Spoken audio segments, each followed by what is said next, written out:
Hello student, आज के lecture में हम एक थ्योरम पर डिस्कशन करेंगे। वह थ्योरम है differentiability imply continuity but converse is not true.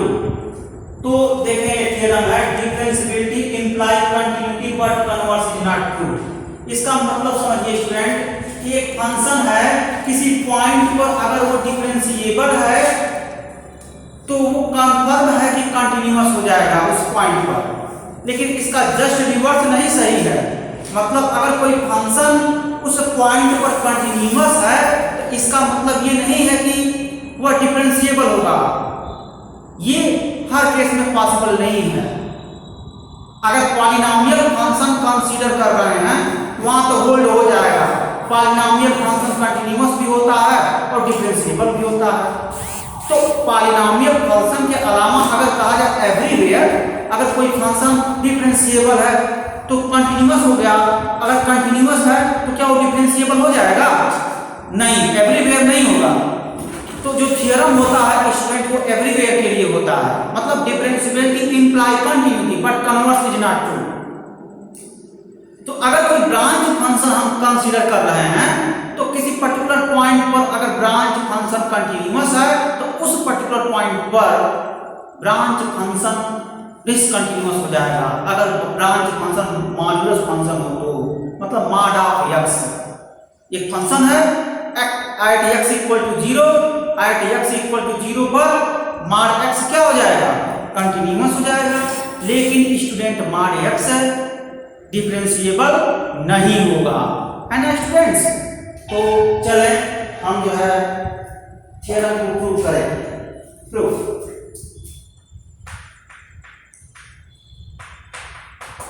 आप एक फंक्शन कंसीडर कर लीजिए। तो इसमें करते क्या है स्टूडेंट? करते हम यह है कि एक फंक्शन हम कंसीडर करते हैं और कहते हैं कि वह function at x equal to a पर डिफरेंशिएबल है। Then we have to show that f(x) is continuous at a point x equal to a, है ना? तो चूंकि x इक्वल टू a पर फंक्शन डिफरेंशिएबल है तो डिफरेंशिएबल का डेफिनेशन यूज कर सकते हैं। f dash a is equal to limit x tends to a fx minus fa upon x minus a लिख सकते हैं। f dash a is equal to limit x tends to a fx minus fa upon x minus a write down कर सकते हैं। एक setting करेंगे और उसी में सिंप्लीफिकेशन करेंगे तो हम शो करेंगे क्या? Limit x tends to a fx is equal to fa। तो क्या हो जाएगा? वो at x equal to a पर फंक्शन कंटिन्यूअस हो जाएगा। चलिए जब लिखेंगे तब आप जो है अंडरस्टैंड कर पाएंगे। देखें, late f(x) be a function of x alone differentiable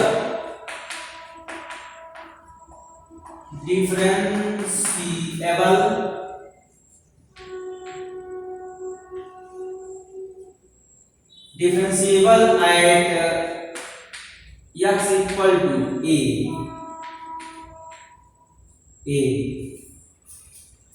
then f(x) is continuous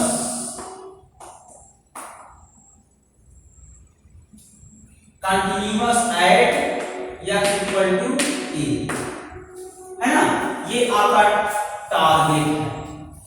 अब ये सोचिए स्टूडेंट, किसी पॉइंट पर फंक्शन कब कंटिन्यूअस होता है? कंटिन्यूटी वाले चैप्टर में आप चलिए वहां डेफिनेशन जानिए कि किसी पॉइंट पर फंक्शन कब कंटिन्यूअस होता है। जब उस पॉइंट पर फंक्शन का वैल्यू, उस पॉइंट पर फंक्शन का लेफ्ट हैंड लिमिट, उसी पॉइंट पर फंक्शन का राइट हैंड लिमिट, ये तीनों इक्वल होता है, तब हम कहते हैं कि उस पॉइंट पर फंक्शन कंटिन्यूअस है। तो इन तीनों को कंबाइन में बोलिए क्या होगा? इन तीनों को कंबाइन कर दीजिए तो यही होगा limit x tends to a, limit x tends to a या फिर x is equal to f है। अगर आप ये दिखा दे रहे हैं स्टूडेंट, अगर यह दिखा दे रहे हैं तो क्या इंप्लाई होगा, या x is continuous at x equal to a। CDS का मतलब कंटीन्यूअस, मैं शॉर्ट में लिख दिया हूं स्टूडेंट्स, fx कंटीन्यूअस है at x equal to a पर, है ना।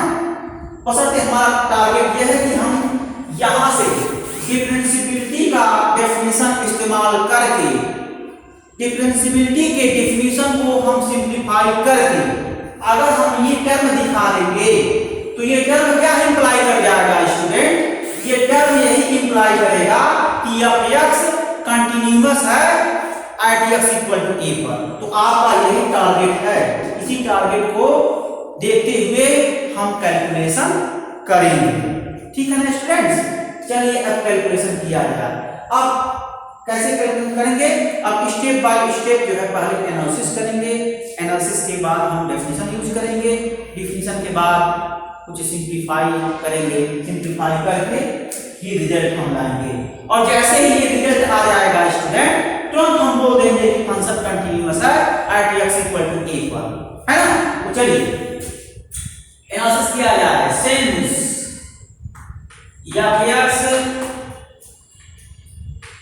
be a function of x alone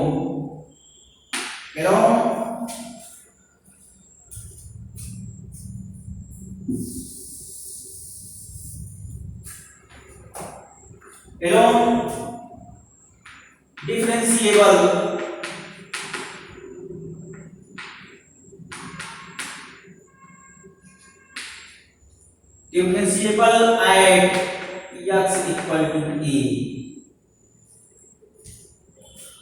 देखिए स्टूडेंट क्या है, चूंकि f(x) x का फंक्शन है और वो x इक्वल टू a पर डिफरेंशिएबल है, तो क्या समझते हैं इससे, जब किसी पॉइंट पर फंक्शन डिफरेंशिएबल है तो उस पॉइंट पर फंक्शन का डिफरेंशिएबिलिटी का डेफिनेशन इस्तेमाल कर सकते हैं।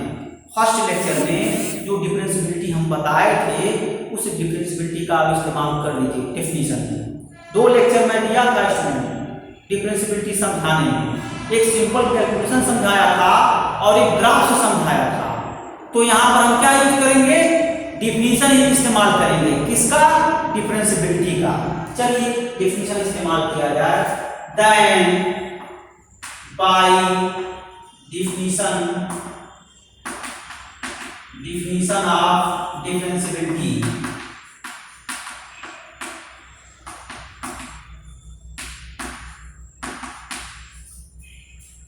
at x equal to a, है ना। तो क्या होगा, f dash a is equal to limit x tends to a fx minus fa upon x minus a। ये इक्वेशन नंबर फर्स्ट हो गया है ना। अब यहीं से कैलकुलेशन करेंगे और जो मैं वहां लिखा था ना, limit x tends to a fx equal to fa हमारा टारगेट है। अगर ये हम ला देंगे कैलकुलेशन के थ्रू तो हम बोल देंगे fx कंटीन्यूअस है at x equal to a पर, तो मेरा टारगेट है। यहां से कैलकुलेशन करेंगे, वही लाने का प्रयास करेंगे। वही लाने का मतलब क्या, ये देखें student, x tends to a ये आपका लक्ष्य है, इसी को लाएंगे, है ना, मतलब टारगेट है, इसी को हम लाएंगे। चलिए लाया जाए। हम एक सेटिंग करेंगे स्टूडेंट, वो सेटिंग एक टर्निंग पॉइंट है।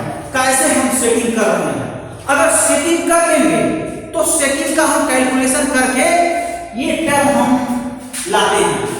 अब सेटिंग करना टर्निंग पॉइंट है, कैसे हम सेट कर रहे हैं, तो समझे हम कैसे सेटिंग कर रहे हैं। सेटिंग हम इसी से करेंगे, इसी से करेंगे।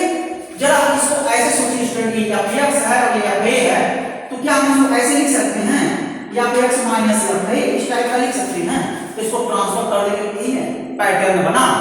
अरे भाई इस एफ को ट्रांसफर कर दीजिए लेफ्ट हैंड साइड में, जब ट्रांसफर करेंगे एफ एक्स माइनस अब ये पैटर्न बना नहीं बना, कहेंगे हाँ सर बन गया, तो ये बना पैटर्न। अब इसी पैटर्न बना यही पैटर्न बार बार बनाने का प्रयास करेंगे। तो स्टूडेंट अब यहाँ हम सेट कर रहे हैं, नाउ लिखेंगे, now f x is equal to f x minus f a, या फिर इसको देखते हुए तो स्टूडेंट कोई भी हम सेटिंग करेंगे तो ऐसा सेटिंग करिए कि जब सेटिंग को सिंपलीफाई करें तो डेफिनेशन में यूज हो जाए। कौन सा डेफिनेशन यूज होगा स्टूडेंट? डिफरेंशियबिलिटी का डेफिनेशन भी हमको यूज करना है। तो उसके लिए क्या करेंगे, डिफरेंशियबिलिटी को देखिए कि उसका डेफिनेशन क्या है। डिफरेंशियबिलिटी का ये डेफिनेशन है ना। तो देखिए यहाँ पर x माइनस के डिवाइड है ना, तो यहाँ पर देखिए स्टूडेंट x माइनस के डिवाइड कर दीजिए।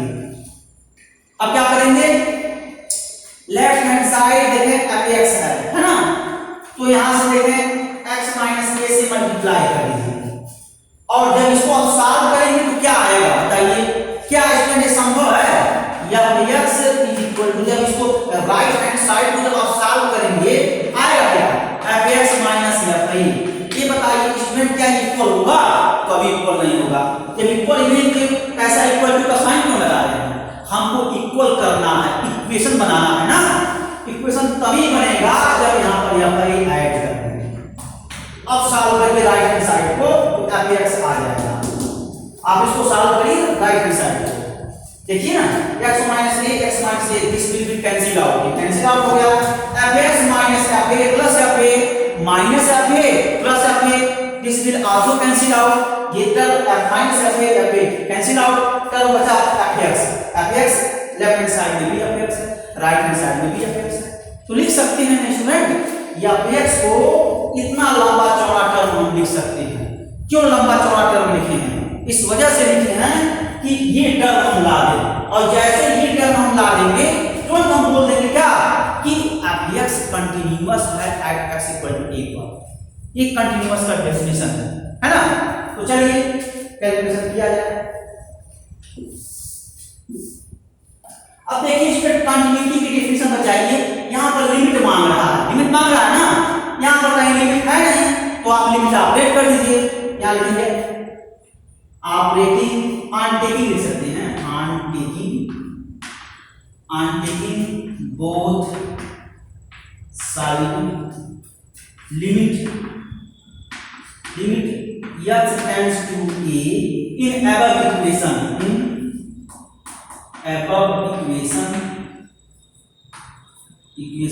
we get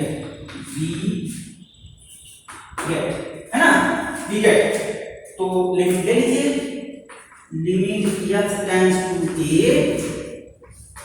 fx is equal to limit x tends to a fx minus fa upon x minus a into x minus a और प्लस fa है ना। ये पॉसिबिलिटी है, देखिए आपके सामने मैंने दोनों साइड पर लिमिट ले लिया। इक्वेशन तो हम अपना काम कर लिमिट ले सकते हैं दोनों साइड में, ठीक। अब यहाँ पर प्रॉपर्टी आप लिमिट लगा दीजिए, प्रॉपर्टी आप लिमिट से चलिए लगाया। यही सब होता है, कठिन नहीं है, इसमें थोड़ा सा कैलकुलेशन है। बस अपना टारगेट जान क्या करना है, टारगेट जान लेंगे तो प्रूफ कर देंगे, कुछ है नहीं। देखें limit x tends to a या x is equal to limit x tends to a fx minus fa upon x minus a है ना इंटू x माइनस a, ये कर्ली ब्रैकेट है, और plus limit x tends to a या fa। यहां क्या इस्तेमाल करेंगे स्टूडेंट? प्रॉपर्टी ऑफ लिमिट की प्रॉपर्टी का इस्तेमाल करेंगे। प्रॉपर्टी ऑफ लिमिट जानते हैं ना स्टूडेंट, यही लगा है देखिए, f plus g limit x tends to a, it becomes limit x tends to a f plus limit x tends to a g। ये जानते हैं ना, तो इसी प्रॉपर्टी को मैं लगाया हूं। देखिए ये लिमिट पहले इस क्वांटिटी पर ऑपरेट हुआ है, फिर यही लिमिट इस क्वांटिटी पर ऑपरेट हुआ, बीच में प्लस है तो प्लस साइन है। ये प्रॉपर्टी है, ये जानते होंगे क्लास 11 की प्रॉपर्टी अपने पढ़े हैं ना, उसी का इस्तेमाल करते हैं। और अब देखिए आगे,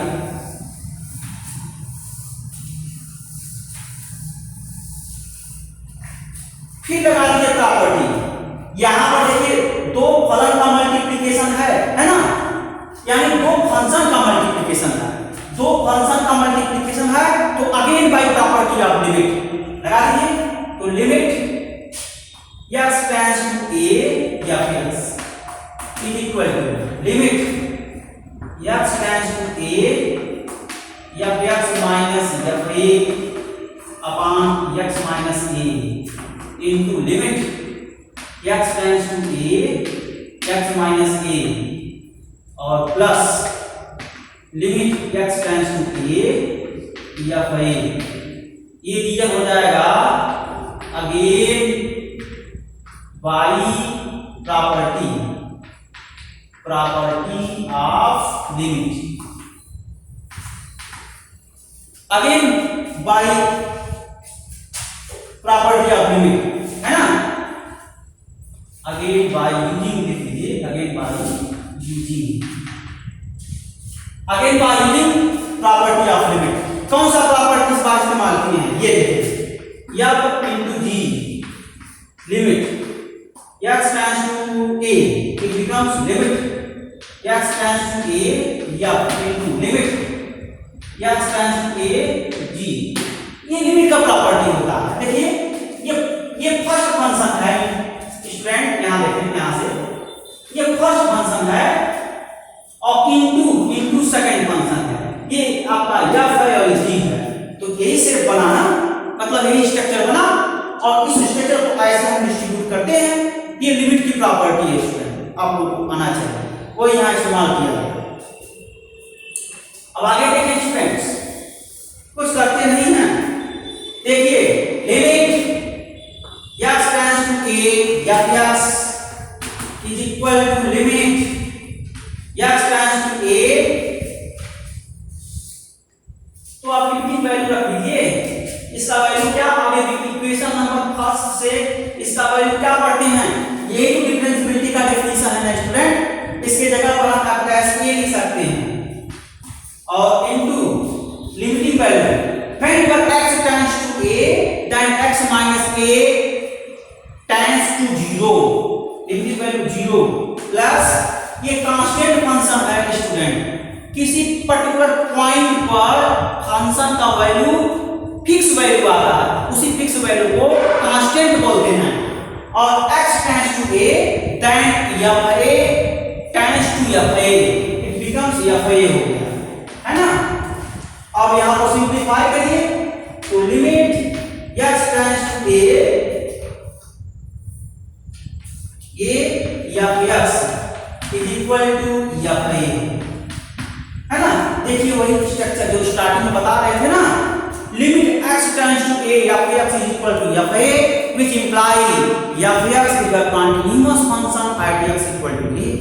ये करना था, तो वो नहीं किया स्टूडेंट, डिफरेंशिएबिलिटी का डेफिनेशन इस्तेमाल करके किए हैं और आपका कंटीन्यूअस फंक्शन हम दिखा दिए हैं। तो यही करते हैं, इसमें कुछ और नहीं है। देखें which imply f be a continuous function at x equal to a, है ना, ये आता है। तो यहां पर आप नोट लिख लीजिए, यहां पर f dash a is equal to limit x tends to a f x minus fa upon x minus a, ये चीज आप देख सकते हैं students. f dash a is equal to limit x tends to a f(x minus a)। तो आप देख सकते हैं जो मैं गिन दिया हूं ना, यहां पर आपका है,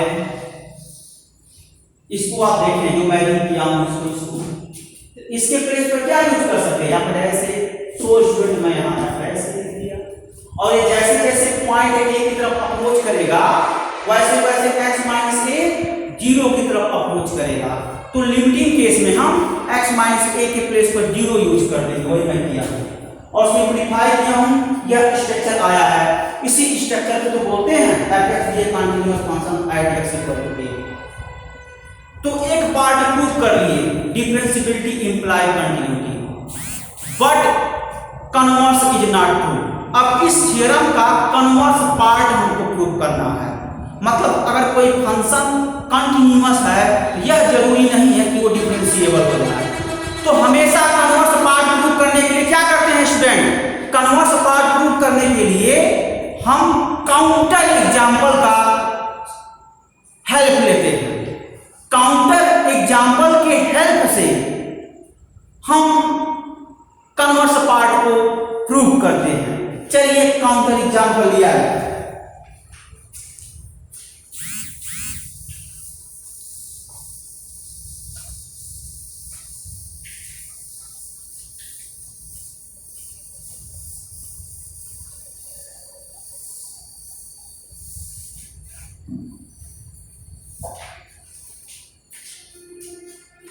to prove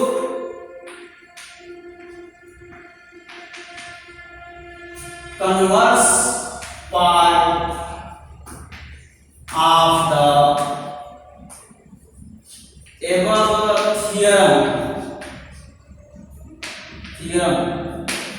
theorem, let us consider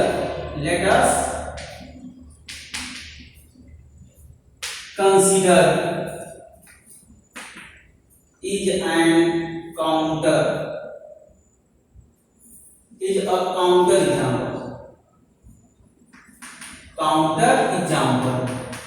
counter example लिखिए, f(x) is equal to mod x। तो f(x) is equal to x greater than 0, x less than 0, x equal to 0, x minus x 0। ये आपका मॉड फंक्शन का definition है। Student continuity में तो हम दिखाए ही थे मॉड x कंटिन्यूअस होता है, मॉड x का जो ग्राफ होता है स्टूडेंट वो यही होता है। देख लीजिए इस पॉइंट को टच कर रहा है और इस पॉइंट से फंक्शन प्रोपागेट कर रहा है और इस पॉइंट से फंक्शन प्रोपागेट कर रहा है। तो प्रोपागेट मतलब आगे बढ़ रहा है। तो ब्रेक तो हो नहीं रहा है, अगर ब्रेक होता तो बोल देते x इक्वल टू 0 पर फंक्शन डिसकंटिन्यूअस है, बट प्रोपागेट कर रहा है तो ग्राफ नेचर से भी हम कह सकते हैं कि एट x इक्वल टू 0 पर फंक्शन कंटिन्यूअस है। तो इसको तो मैं प्रूव करवाया ही हूँ स्टूडेंट, तमाम जो है डिफरेंट मॉड फंक्शन लिया था उसको कंटिन्यूटी में चेक करवाया ही हूँ। तो इसको वर्ड में मैं लिख दे रहा हूँ, एग्जाम में भी वर्ड में लिख सकते हैं। तो लिख सकते हैं students,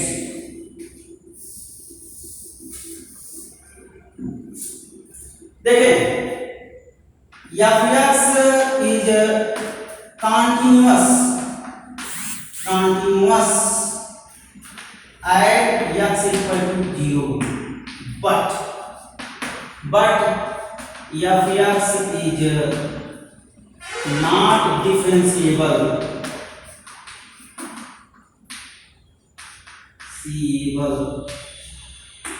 f(x) is not differentiable at x equal to a।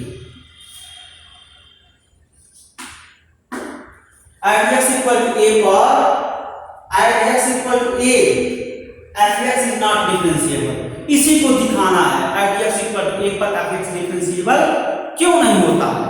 तो चलिए इस पर डिफरेंशिएबिलिटी फाइंड आउट किया जाए, ये बात। चलें स्टूडेंट्स, तो डिफरेंशिएबिलिटी फाइंड आउट करने के लिए क्या करते हैं, पहले लेफ्ट हैंड डिफरेंशिएबल निकालेंगे, फिर राइट हैंड डिफरेंशिएबल निकालेंगे। दोनों इक्वल आएगा तो बोल देंगे डिफरेंशिएबल है, दोनों इक्वल नहीं हुआ तो बोल देंगे कि यह डिफरेंशिएबल नहीं है। चलिए निकाला जाए।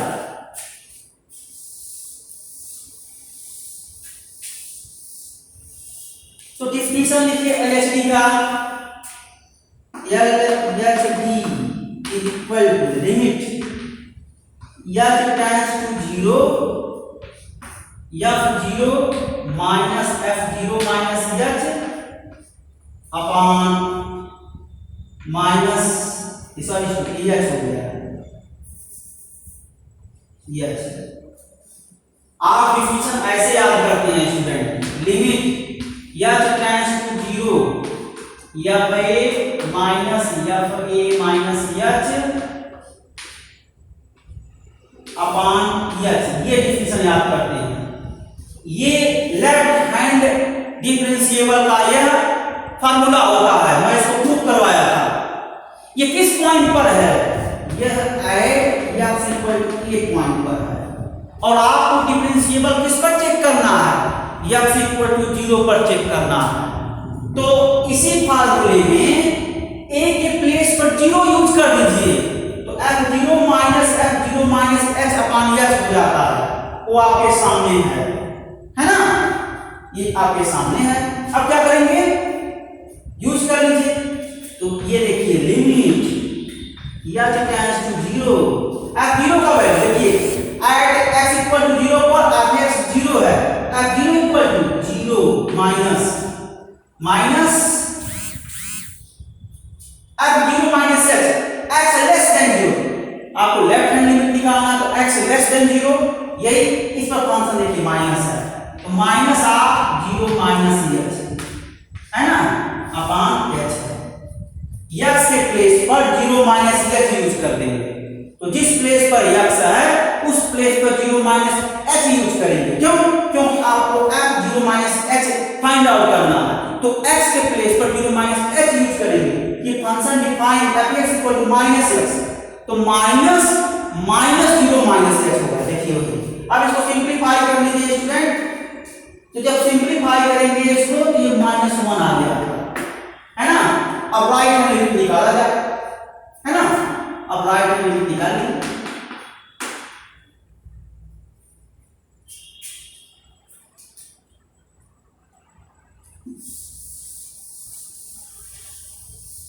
अब राइट हैंड लिमिट कैलकुलेट कीजिए स्टूडेंट्स।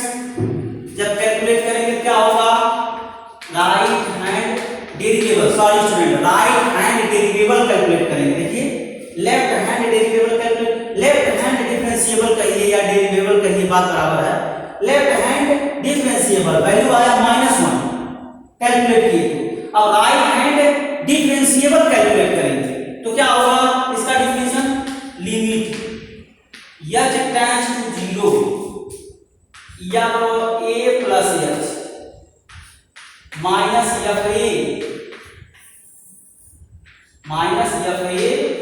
अपॉन h होगा, है ना, यही है। तो a के प्लेस पर 0 रख दीजिए। ये डिफरेंशिएबिलिटी किस पर है, at x equal to a पर है। आपको डिफरेंशिएबिलिटी किस पर लाना है, एट x इक्वल टू 0 पर लाना है। देखिए 0 पर है, तो a के प्लेस पर 0 यूज कीजिए, तो ये rhd equal to limit h tends to 0 या 0 plus h minus f0 upon h हो गया, है ना, ये चीज। अब जरा इसको सिंपलीफाई कर लीजिए, तो limit h tends to 0, simplify करिए, x ग्रेटर देन 0 को फंक्शन देखिए, x ग्रेटर देन 0 पर या x है, तो फाइंड आउट क्या करना है, f0 plus h find out करना है। तो x के प्लेस पर 0 प्लस h यूज कर लीजिए, तो f0 plus h is equal to 0 plus h। It means that यहां 0 प्लस h माइनस कितना हो जाएगा, 0 अपॉन h। कैलकुलेट कर लीजिए स्टूडेंट, तो limit h tends to 0 h upon h। Student यहां भी आप लोग गलती कर देते हैं, जानते हैं क्या गलती करेंगे, ऐसे सीधे लिख देंगे 0 अपॉन 0 इज इक्वल टू 1। बहुत बड़ा ब्लंडर मिस्टेक हो जाएगा स्टूडेंट, बम विस्फोट हो जाएगा, समझ लीजिए अगर ऐसा कर देंगे तो। इसका मतलब लिमिट का ज्ञान आपको नहीं है।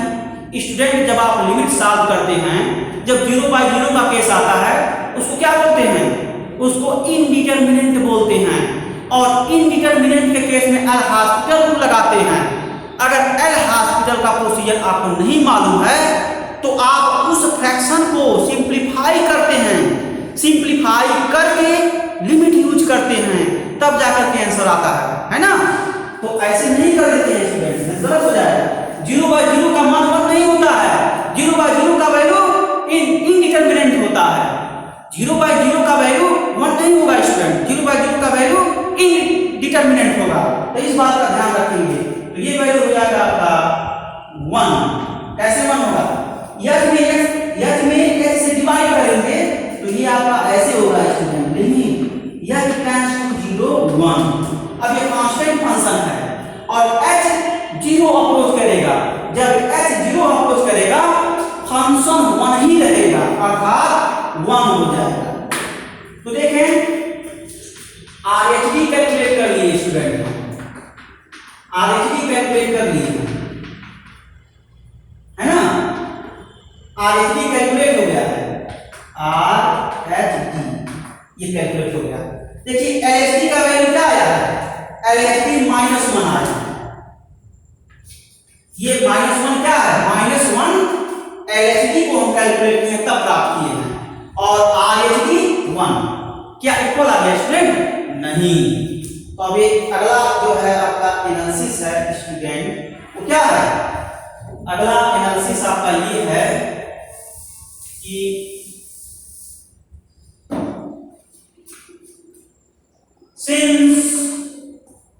since LHD not equal to RHD, which implies Fx is not differentiable